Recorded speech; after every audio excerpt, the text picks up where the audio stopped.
Next week, the president will make his first trip as president of the United States to Israel, the West Bank, and Jordan.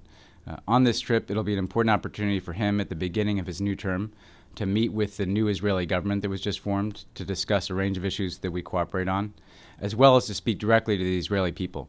He'll also have the chance to meet with the Palestinian leadership and the King of Jordan, King Abdullah.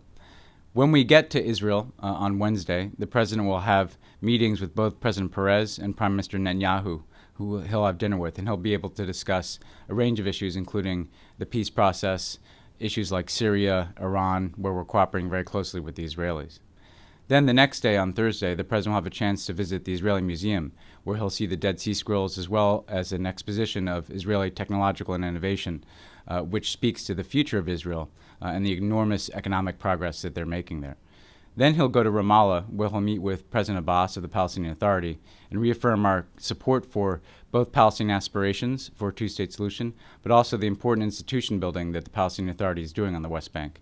He'll visit a cultural center funded by USAID, where he'll have a chance to meet with young Palestinians and discuss the future that they face as they seek to build their institutions and achieve a state, again, in the West Bank and Gaza. After that, the president will go to the Jerusalem Convention Center, where he'll give a speech to an audience of mainly Israeli university students. And this really is the true purpose of the visit, an ability for the president to speak directly to the Israeli people about the future that we want to build together. And the embassy has put together a list of universities that they partner with that can bring in Israeli young people so that the president can have a very direct conversation with them about the bonds between our countries and our commitment to Israel's security and its future. That night, the president will be hosted at a state dinner by President Shimon Peres, which is a reciprocal dinner for the dinner the president held here at the White House for President Perez when he gave him the Medal of Freedom last year, the highest honor that the United States can bestow on a civilian. The next day, the president will visit a range of cultural sites. He'll start by going to Mount Herzl, where he'll lay a wreath at the grave of Herzl, a man who played such a critical role in the founding of the State of Israel. Then he'll visit Yad Vashem, the Holocaust Memorial Museum that the president visited as a senator back in 2008, where he can again speak to the tragic history of the Holocaust and the imperative of ensuring that Israelis have security in their homeland, the ancient homeland of the Jewish people. He'll also have a chance to lay a wreath at the grave of Yitzhak Rabin, an Israeli leader who did so much to forge not just security for Israelis, but peace as well. After those stops, he'll go to the Church of Nativity. The Church of the Nativity is, of course, a very holy site for Christians around the world.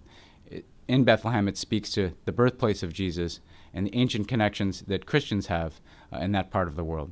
That will conclude his trip to Israel and the West Bank. He'll then fly to Jordan, where he'll have a chance to meet with King Abdullah and have dinner with King Abdullah and talk about the efforts that the king has underway to pursue political reform within Jordan, as well as to discuss the very challenging regional situation, including the many Syrian refugees who have come across the border into Jordan, who we're seeking to support with humanitarian assistance. So it'll be a very full agenda for the president in these 3 days. He'll have a very important set of meetings, but importantly, he'll also be able to speak to the Israeli people, the Palestinian people, and the people in Jordan about the ongoing U.S. commitment to ensuring a future of greater opportunity, greater democracy, and hopefully the aspirations that we all share for peace in the region.